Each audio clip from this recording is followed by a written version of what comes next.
Hello hi नमस्कार मुझे आपंकर एसके संजू आमर गोटे आग गोटे गोटे सर्ट फिल्म से आम आज एकाठी स्टोरी रही सस्पेन्स थ्रिलर ये तुम एडिटर ये अच्छा नमस्कार ମୁଁ ସତ୍ୟ ଅଧିକ ହସ ଲାଗିବ କହିଲେ ବିଜୁ ପୁଅକୁ ଯେତେବେଳେ ମୁଁ ତା ସହିତ ଆକ୍ଟିଂ କରିବି ସେତେବେଳେ ବହୁତ ହସ ଲାଗିବ ଗୋଟେ ଅନେକ ଯେ କ'ଣ କହିବି ହସ ଲାଗିବ ସବୁବେଳେ ଗୋଟେ ବି ସଡ଼ା ମୋର ଠିକ୍ ହେଇନି ଏଇଟା ଆସିକି ପୁଣି ହାତରେ ଘରେ ଟିକେ ରେଷ୍ଟ ବି ନାହିଁ ତାପରେ ଭାବିବୁ ଆଗକୁ କ'ଣ କରିବା ମୋର ତ ଏଡ଼ିଟର କାମ ମୁଁ ସେ ଏଡ଼ିଟଟା କେମିତି କରିବି ମୁଁ ଜାଣିପାରେନି ଆଉ ହେଲେ ବି ଯେତେବେଳେ ଏଡ଼ିଟ୍ କରେ ଶୋଇବା ପୂର୍ବରୁ ବେଳେବେଳେ କରେ ନା ନାହିଁ ସେତେବେଳେ ଏଡ଼ିଟ୍ କରୁଥିବି ଏପଟେ ଶୋଇପଡ଼ିଥିବି ଯେତେବେଳେ ମୁଁ ସାଉଣ୍ଡଟା ଦେଇଥାଏ ୟାର ଗୋଟେ ସାଉଣ୍ଡ ଦେଇଥିଲି ଚନ୍ଦନର ଚିଲେଇବା ସାଉଣ୍ଡଟା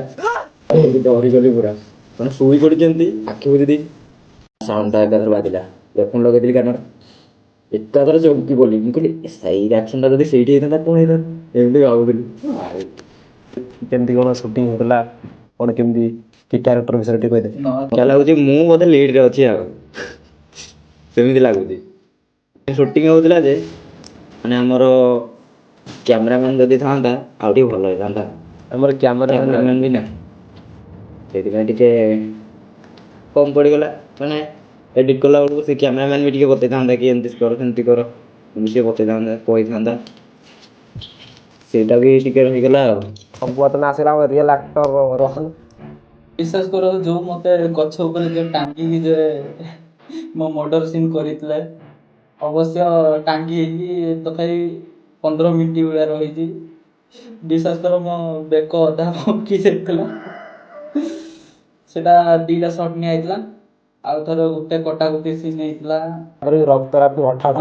ତ ଅଠାଉଠି ଲାଗିଥିଲା ଅବଶ୍ୟ 3 ଦିନ ଗାଧେଇନି ଯୋଉ ଶୀତ ତ ଭାଇ ପରିଶ୍ରମ ତ ଏମିତି ବହୁତ ହେଇଥିଲା କାଳେ ଆମେ ଯାଉ ନ ଖାଇ ନ ପିଇକି ସୁଟିଂକୁ ଯାଉ ଆସିଲା ବେଳେ 5ଟା 5:30 ଏମିତି ହେଇଯାଏ ତ ସନ୍ଧ୍ୟାବେଳେ ଯୋଉ ନଦୀ ପାଣି ତ ଗାଧେଇ ହୁଏନି ସେଇଭଳିଆ ଆମେ କ'ଣ କରିବୁ। ଜୟ ଜଗନ୍ନାଥ ତ ମୋ ନାଁ ହେଲା ବିଜେଡ଼ି ଆଉ ସୁଟିଂ 12 ଦିନ ଲାଗିଥିଲା ସୁଟିଂ ପାଇଁ ଆଉ ସେଠି ବହୁତ କଷ୍ଟ ହେଇଛି ବହୁତ ଇଏ ହେଇଛି ଆଉ ଗୋଟିଏ କଥା କହିବି ଯେଉଁ ଆମର ଡୁପ୍ଲିକେଟ୍ ରକ୍ତ ଆଣିଥିଲୁ ତ ରକ୍ତକୁ ଆମେ ପାଟିରେ ବି ପକେଇଛୁ ତ ବହୁତ ଅଠାଳିଆ ଲାଗୁଥିଲା ତଥାପି ଆମେ ଆଡ଼ଜଷ୍ଟ ବହୁତ କରିଛୁ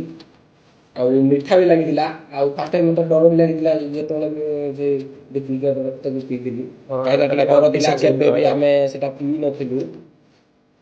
କାହାଟା ବିଷୟ ସହିତ ହଁ ସେଟା ବି ଠିକ୍ କଥା ଆଉ ସୁଟିଂ ବିଷୟରେ କହିବାକୁ ଗଲେ ତ ସୁଟିଂ ବହୁତ କଷ୍ଟ ବି ହେଇଛି ବହୁତ ମଜା ବି ହେଇଛି ବହୁତ ମସ୍ତି ବି ହେଇଛି ସୁଟିଂ ବେଳେ ଯେମିତି ପଡ଼ିଯିବା ଆଉ ଦୌଡ଼ିବା ବହୁତ ପଡ଼ିକି ବି ବହୁତ ହାତ ଗୋଡ଼ ଏମିତି ଟିକେ ପେନ୍ ବି ହେଉଛି ରାତିରେ ଖଣ୍ଡିଆ ବି ହେଇଛି ରୋହନର ଅଧିକ ଥିବ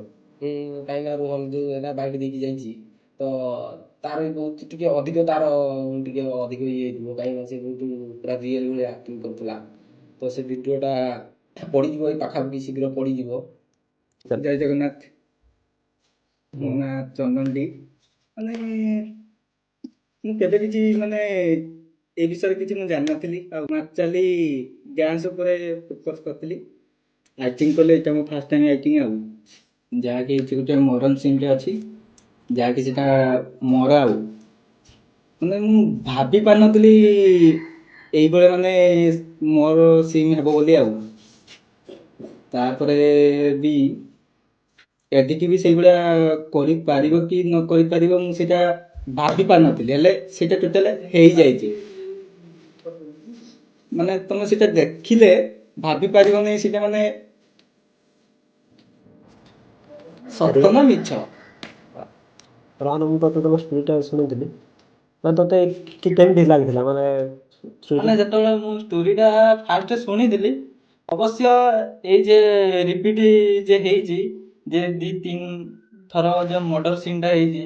ମୋତେ ଅବଶ୍ୟ ଏତେ ଭଲ ଲାଗିଲାନି ତାପରେ ଯେତେବେଳେ ଷ୍ଟୋରିଟା ଆମେ ଯେତେବେଳେ ଭିଡ଼ିଓ ବନେଇ ଆସିଲୁ ଆମେ ଯେ ଭିଡ଼ିଓ ବନେଇ ଗଲୁ ସେତେବେଳେ ମୁଁ ଷ୍ଟୋରିଟା ଯେତେବେଳେ ବୁଝିଲି ମାନେ ମୋ ବ୍ରେନ୍ଟା 3-4 ଥର ଭଳିଆ ବୁଲିଗଲା ସେଇଭଳିଆ ଫିଲ୍ ଆସିଲା ତାପରେ ମୋତେ ଷ୍ଟୋରିଟା ବି ଯେତେବେଳେ ପୁରା ଫୁଲ୍ ଜାଣିଲି ମୋତେ ଏତେ ଭଲ ଲାଗିଲା ଷ୍ଟୋରିଟା। ତ ଏଇଥିରେ ସବୁଥିରେ ମୁଁ ନର୍ଭସ୍ ହେଇକି ଆକ୍ଟିଂ କରେ। ତ ଏଇଥିରେ ମୋର ଟିକେ ଆକ୍ଟିଂଟା ଅବଶ୍ୟ ଟିକେ ଭଲ ହେଇଛି। ଏଇଟା ଆପଣମାନେ କହିବେ ତ ସେଟା ଆପଣ କେମିତି ହେଇଛି ଏଇଟା ଆପଣମାନେ କହିବେ। କେମିତି ହେଇଛି। ଆଉ ମୁଁ ଚେଷ୍ଟା ବି କରୁଛି ଜଲ୍ଦି ହେଇଯିବ ବୋଲି। ଆଉ ଟ୍ରେଲର ବି ଜଲ୍ଦି ପଳେଇ ଆସିବ। ଏଇ ଆମର ଛୋଟ ଟିମ୍। ତ ଏମିତି କଣ୍ଟେଣ୍ଟ ଆଗକୁ ଆସିବ। ତ ଆପଣ ବହୁତ ମାତ୍ରାରେ ଭଲ ପାଇବା ଦିଅନ୍ତୁ। ଆଉ ଆପଣମାନେ ସପୋର୍ଟ କରନ୍ତୁ, ଢେର ଭଲ ପାଇବା ଦିଅନ୍ତୁ। ଲାଇକ୍ କରନ୍ତୁ, ସେୟାର କରନ୍ତୁ, ସବସ୍କ୍ରାଇବ୍ କରନ୍ତୁ। ଜୟ ଜଗନ୍ନାଥ।